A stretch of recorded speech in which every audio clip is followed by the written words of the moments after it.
हाय, hello, नमस्कार. चस्का मस्का विथ अंकितामध्ये तुमचं स्वागत आहे आणि तुम्ही माझ्या मागं बघतच असाल, आता पाऊस पडणार आहे. पण मी अशा एका ठिकाणी जाणार आहे, पाऊस पडत असला तरी सुद्धा. मी तुम्हाला अशा एका ठिकाणी घेऊन चाललेले आहे, जिथे स्वयंभू शिवपिंड आहे. ते म्हणजे धायरीतलं हे धायरेश्वराचं मंदिर.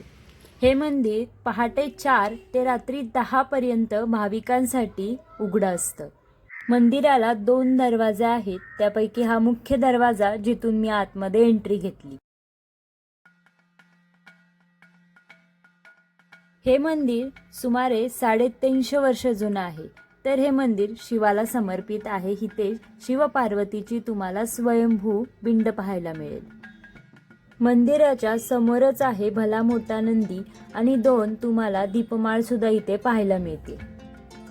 या मंदिराची स्थापना ही जेतुजी बाबा रायकर यांनी केली होती. हे मंदिर स्थापनेमागे अत्यंत पवित्र अशी एक गोष्ट आहे. ती म्हणजे अशी की जेतुजी बाबा हे अत्यंत धार्मिक व्यक्ती होते. ते धायरीहून पवित्र शिखर शिंगणापूर जे सातारा जिल्ह्यात आहे तिथे दर्शनासाठी पायी जात असत आणि संध्याकाळपर्यंत घरी परत येत असत.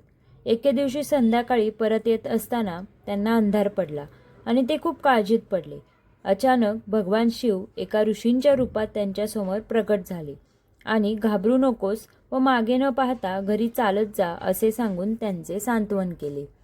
जेव्हा जेतुजी बाबा सध्याच्या धायरेश्वर मंदिराच्या ठिकाणी पोहोचले तेव्हा आपण आपल्या गावात आलो आहोत असे त्यांना वाटले आणि त्यांनी मागे वळून पाहू लागले. ती ऋषी सदृश्य आकृती तत्काळ अदृश्य झाली आणि तिच्या जागी एक स्वयंभू शिवलिंग प्रकट झाले, म्हणजेच सध्याचे धायरेश्वर. हे मंदिर या ठिकाणी 1978 रोजी उभारण्यात आलेलं होतं.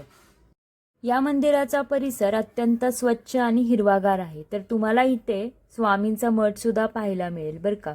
अत्यंत छान आणि सुंदर अशी स्वामींची मूर्ती इथे आहे.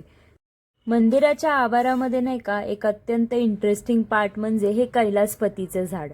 कैलासपतीचं झाड म्हणजे या झाडाला जी फुलं येतात ती ब्रह्मा, विष्णू आणि महेश याचं एकत्रीकरण आहे.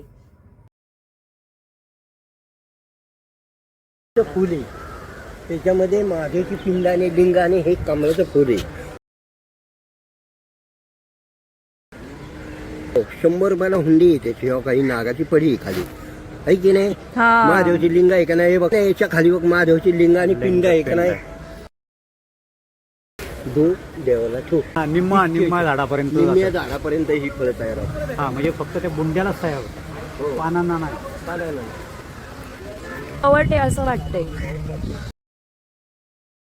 आणखीन एक आकर्षणाची गोष्ट माहिती का इथली, तो म्हणजे इथला गणपती बाप्पा ज्याचं नाव आहे नंदी बावरा. पुण्यात राहत असताना तर नक्की एकदा हे मंदिर पाहायला जा आणि व्हिडिओ कसा वाटला ते नक्की एकदा कमेंट बॉक्समध्ये सांगा. धन्यवाद.